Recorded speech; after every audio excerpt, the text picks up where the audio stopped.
Bom, gente, agora seguindo para os exemplos que a gente vai apresentar sobre aquelas modalidades que eu havia falado no bloco anterior. E daqui a pouquinho eu vou falar da narração, que é uma modalidade muito importante para a prova da PM, tá bom? Então vem cá no material, atenção.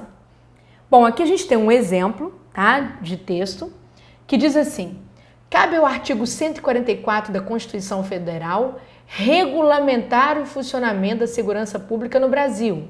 Ok?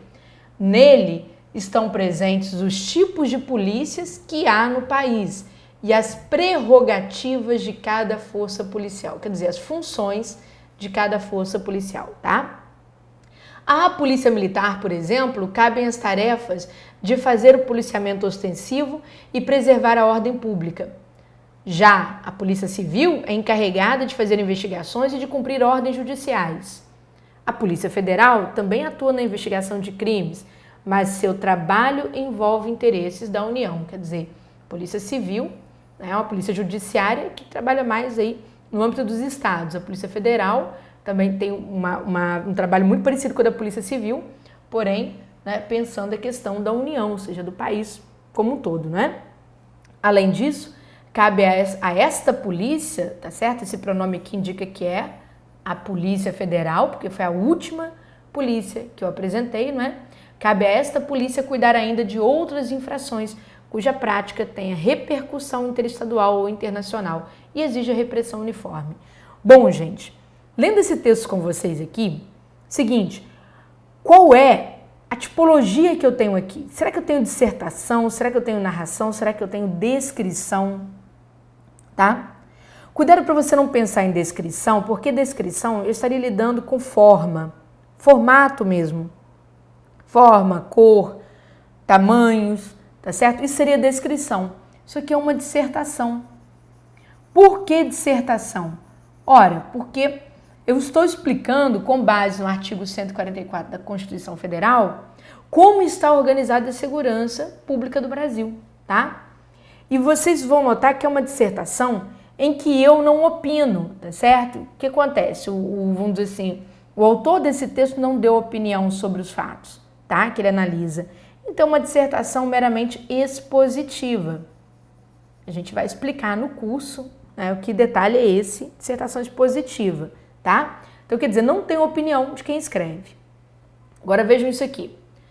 Não quero nem devo lembrar aqui por que me encontrava naquela barca. Só sei que em redor tudo era silêncio e treva e que me sentia bem naquela solidão. Na embarcação desconfortável, tosca, apenas 4 passageiros, uma lanterna nos iluminava com uma luz vacilante. Um velho, uma mulher, com uma criança e eu. Então, quer dizer, um texto da Lígia Fagundes Telles, um trechinho. Vejam bem, aqui a gente tem a seguinte situação, ó. Ela está se lembrando de algo, não quero nem devo me lembrar aqui que eu me encontrava naquela barca. Ela não quer lembrar, mas ela lembra. Ela fala, só sei que em redor tudo era silêncio. Quer dizer, aí você tem uma noção auditiva, não é? Do silêncio, tá? Silêncio e treva, quer dizer, uma noção do silêncio, noção da escuridão. Aqui, ó, a ideia de cor, tá vendo? E que me sentia bem naquela solidão, certo? A sensação, sentir-se bem. Na embarcação desconfortável, tosca. Havia 4 pessoas ali, então ela descreve, ó, um velho, ela aponta uma mulher, uma criança e eu. Então, quer dizer, a gente tem as imagens. Quando a gente tem essas imagens, a gente tem uma descrição, tá certo? Porém, é natural que o aluno fique com muita dúvida entre descrição e narração. É muito comum isso. No curso eu vou explicar com mais detalhes, mas eu já vou falando para você. A descrição aparece muito, né? A descrição aparece muito quando há verbos no presente, né? Depois de você passar pelos verbos, isso vai ficar bem mais nítido quando há verbos no presente e quando há verbos no pretérito imperfeito, tá? Para quem não sabe o que é o pretérito imperfeito, é aquela forma verbal passada mais lenta, tá certo? Era, pensava, tinha. Então o professor Décio Terror, ele vai explicar o que é o pretérito imperfeito. Por isso que a aula dele vem primeiro, tá? Então quando ele explicar tudo isso, eu terei já elementos suficientes para lembrar vocês.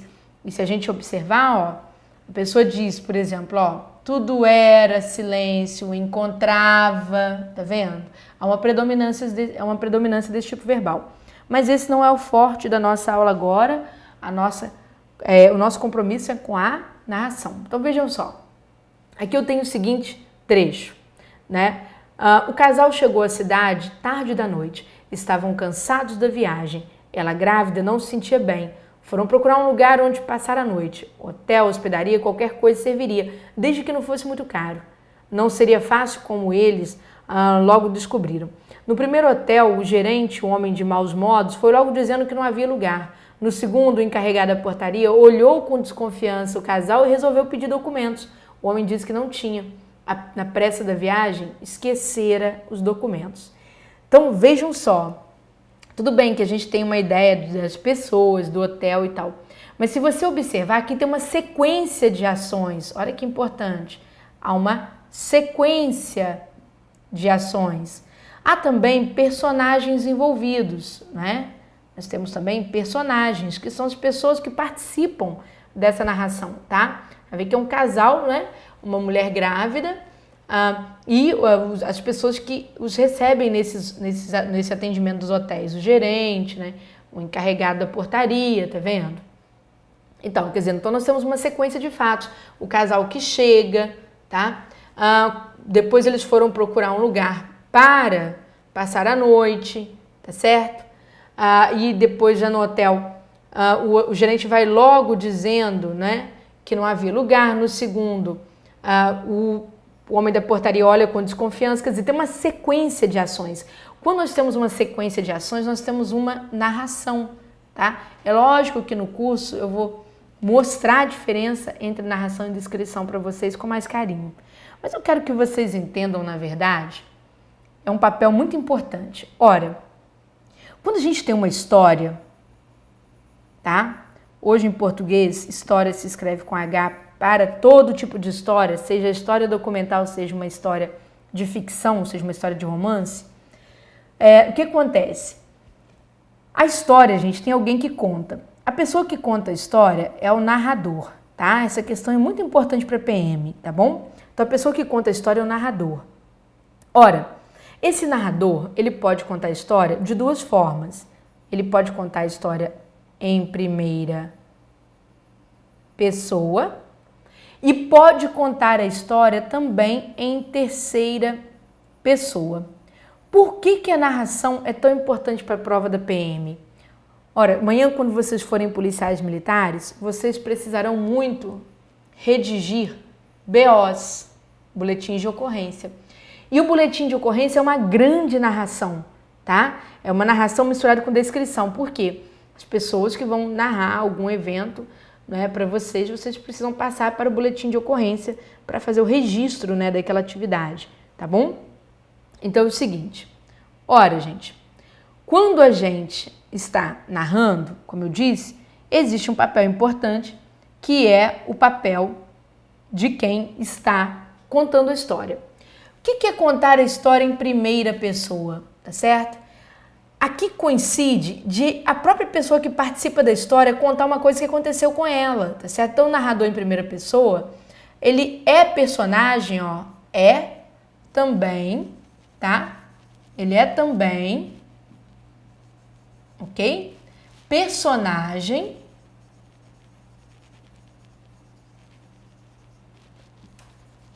da história. Tá bom? Esse narrador que está contando, ele também é personagem da história. Mas ele pode ser personagem de duas formas. Ele pode ser o protagonista. O que é ser o protagonista? É o personagem principal, tá certo? Ele é o personagem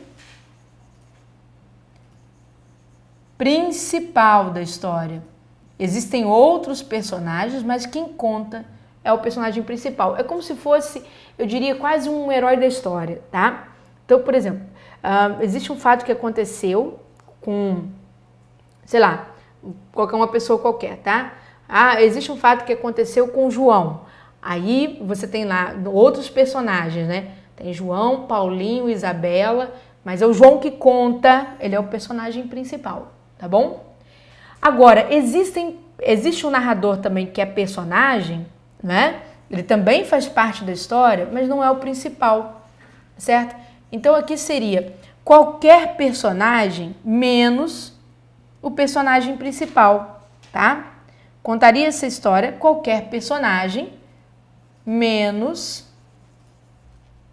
o personagem principal. É chamada narrativa em primeira pessoa, que aí eu vou mostrar para vocês no curso, tá certo?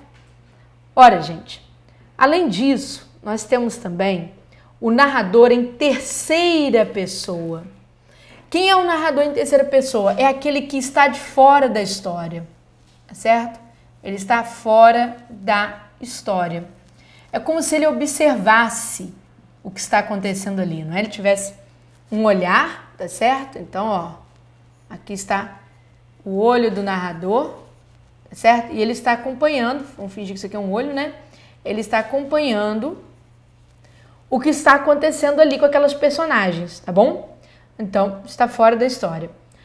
Esse narrador pode ser meramente observador, ou seja, contar os fatos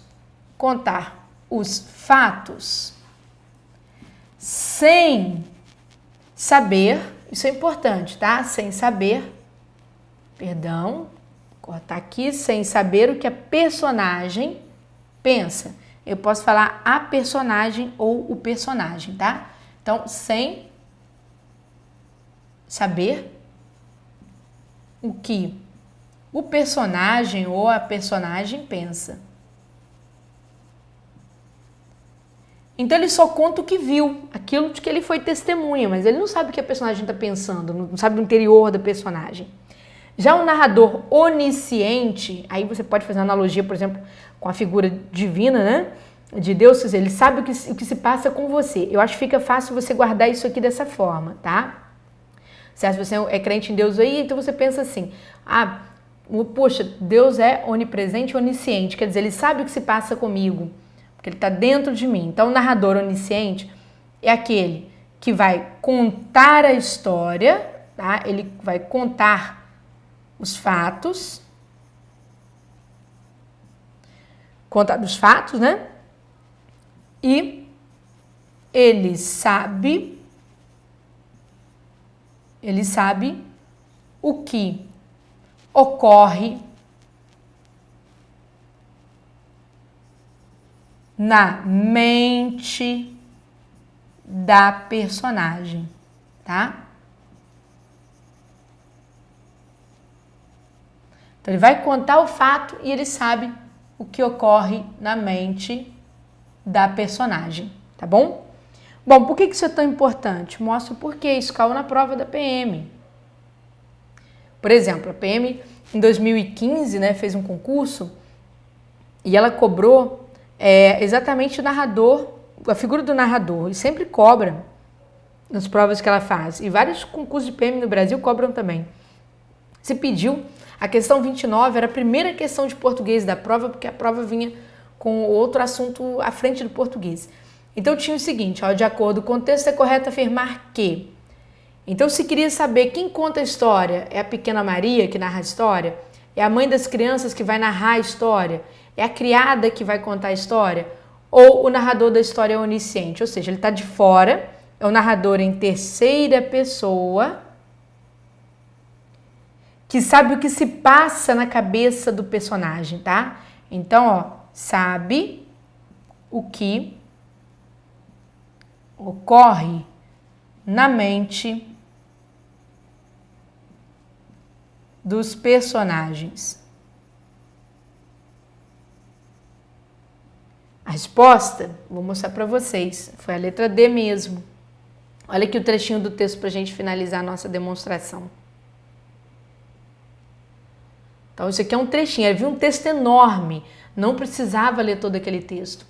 Olha só, O texto começa assim: um fardão de coronel estava enfiado sobre o espaldar da cadeira de balanço. E a pequena Maria, apareceu a personagem, ó, apertando na mão uma fatia de pão com manteiga, certo? Olhava extasiada. A cor azul escura da casimira, sob a claridade noturna, que enchia a sala, modelava macieza de veludo e fingia reflexos de roxo. Quer dizer, a gente tem aqui, por enquanto, uma descrição, é um trechinho descritivo de uma farda que está pendurada numa cadeira. E tem uma criança com pão com manteiga na mão, né? Olhando aquilo ali, feliz da vida com aquela farda que está ali. E aí, cortei um trechão do texto, vamos lá. Mas quando a pequena deu com o empastamento de condecorações que encobriam lado a lado ao peito do fardão, o peito ao fardão, não pôde resistir ao chamariz, quer dizer, ela se sentiu atraída com as condecorações que tinham lá pregadas na farda, né? E pondo de joelho à beira do assento e com os bracinhos estirados, agarrando-se aos braços da cadeira, subiu apesar do balanço. O amor ao equilíbrio forçou a pequena Maria a ir com a mão ao tope da cadeira. E aí, olha lá a manteiga pelas abas, quer dizer, ela passou manteiga na farda. Acode naquela cabecinha castanha uma ligeira ideia de remorso. E o que há de mais simples é deixar as coisas como estavam.